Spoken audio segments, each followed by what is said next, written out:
Today, we're throwing it back to 1995.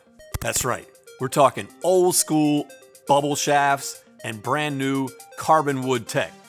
We've got the old school Taylormade Bubble Burner versus the brand new Taylormade Stealth. And by the way, in 1995, Taylormade was 2 words. Taylormade, now, just 1. Let's dig in. This is Retro Golf.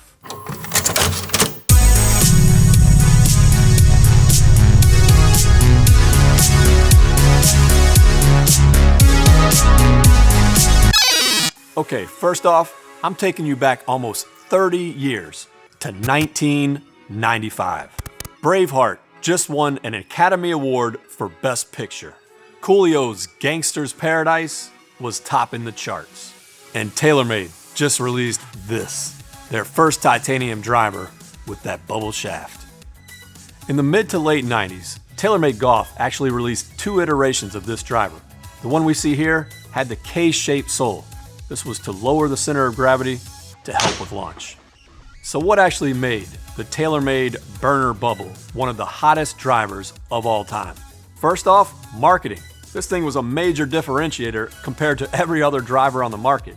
And the thicker shaft, Taylormade said that increased stability to impact and also club head speed. And from personal experience, this might have been your favorite driver, but for anybody that worked at a retail shop, this might have been your least favorite driver. This grip was a complete nightmare to redo. PTSD, faux show. Okay, let's fast forward. Coming back to 2022 and the Taylormade Stealth, the golf industry's first legitimate carbon driver. Yes, there was that thing called C4 made by Callaway a long time ago, but we all know that was a piece of junk. This is a legitimate driver.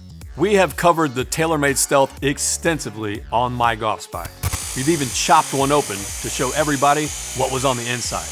So if you want to check out that article or that video, just look in the description below for the link. Let's get to the actual meat of this video. 1995 Taylormade Bubble versus 2022 Taylormade Stealth. Okay, let's get to our testing.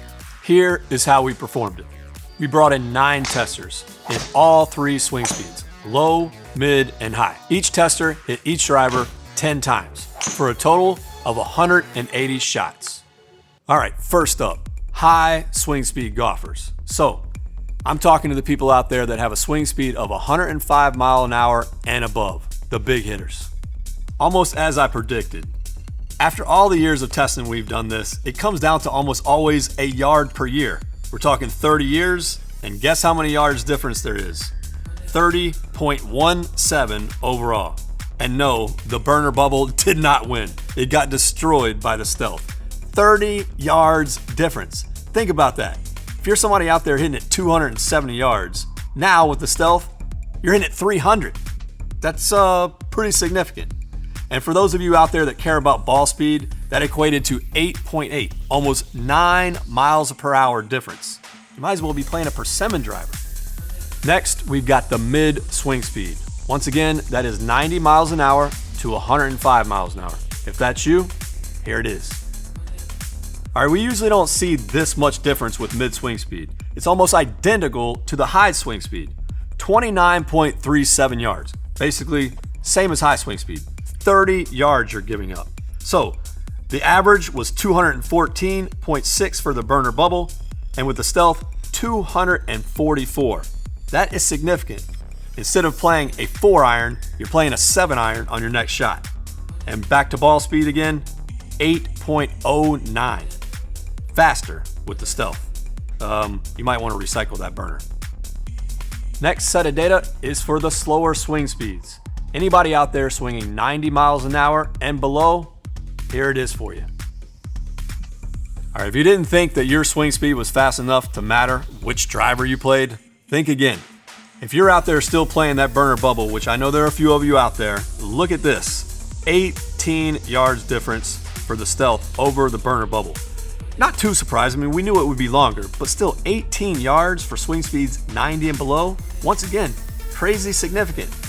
It's definitely going to mean something on the scorecard.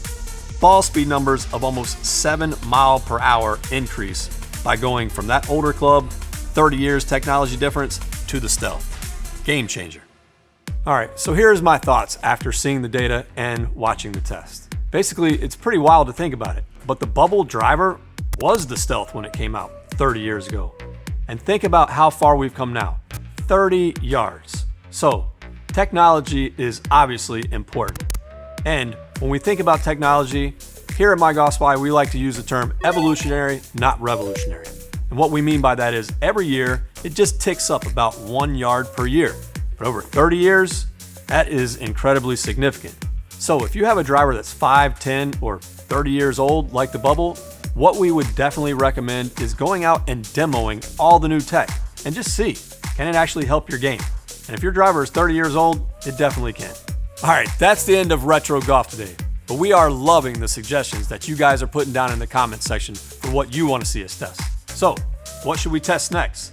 Some old Balata golf balls, butterfly collared shirts, maybe even those old spikes you used to wear? You know, the ones that tore up the greens? No matter what your idea is, just let us know below. We want to hear it. And until then,